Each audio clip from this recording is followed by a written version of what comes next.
ఇది నిన్నెంత టార్చర్ చేసిందో తెలీదా? కాపురాలు కూల్చడంలో ఎంత సమర్థురాలో తెలిసి కూడా ఇంకా దీంతో మాట్లాడుతున్నావా? అది కాదు అత్తయ్య గారు, అది నువ్వు దీన్ని వెనకేసుకొస్తున్నావని నాకు తెలుసు. ఎందుకంటే దీన్ని నువ్వింకా నీ తోబుట్టులా ఫీల్ అవుతున్నావు. కానీ ఆ ఉద్దేశం దీనికి లేదు.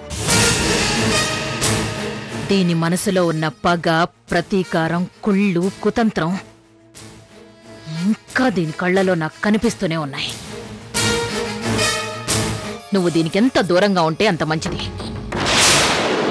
వెళ్ళమ్మా.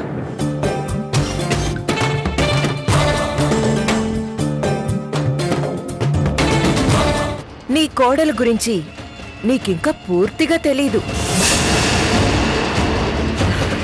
తను సేమ్ నాలాగే ఆలోచిస్తుంది. కాకపోతే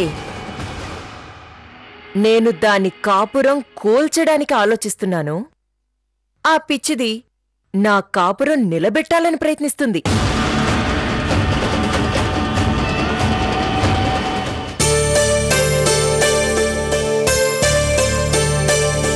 లేఖ, నువ్వు కూర్చోవడం లేదేంటి? రా కూర్చో. లేదక్కా, నేను మీకు వడ్డిస్తాను. వడ్డించడానికి పనివాళ్ళున్నారు కదా, ముందు నువ్వు వచ్చి కూర్చో.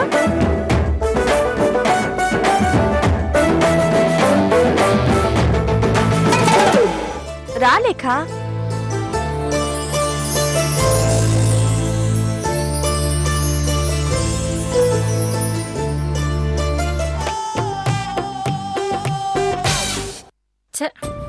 ఈ అక్షర వచ్చి వంట పని ఆ చెంచు కప్పు చెప్పింది.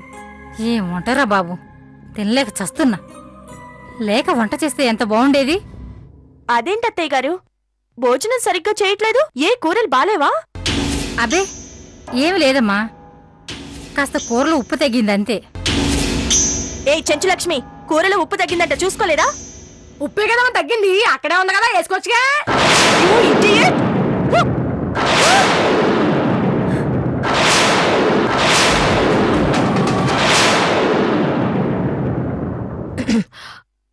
అమ్మా అక్షర, ఏంటి నువ్వు చేసిన పని?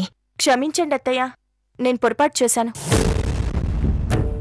మీరు వీళ్ళని వెళ్ళగొట్టారంటే వీళ్ళు ఎలాంటి వాళ్ళు అయ్యుంటారు అని నేను ఆలోచించలేదు. ఉన్నట్టుండి ఇంట్లో నుండి గెంటేస్తే ఎక్కడికెళ్తారు, ఎలా బ్రతుకుతారు అనుకుని వీళ్ళని ఇంట్లో ఉండమన్నాను. అది అలుసుగా తీసుకొని వీళ్ళు మరీ నెత్తికెక్కి కూర్చుంటున్నారు.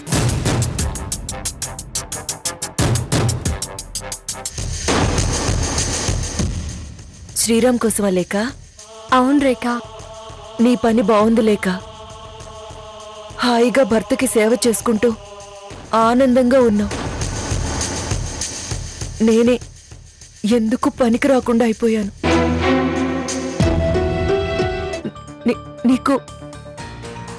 నీకో విషయం చెప్పాలి. అసలు ఎవరికి చెప్పకూడదనుకున్నాను. ఏంటి రేఖ అది?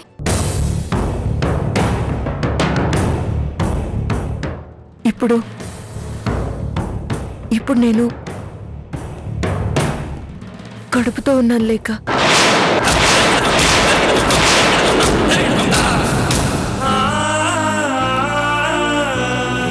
అందరికీ సంతోషంగా చెప్పాల్సిన ఈ విషయాన్ని నీకొక్కదానికే ఇలా చాటుగా చెప్పాల్సిన పరిస్థితి తెచ్చుకున్నాను.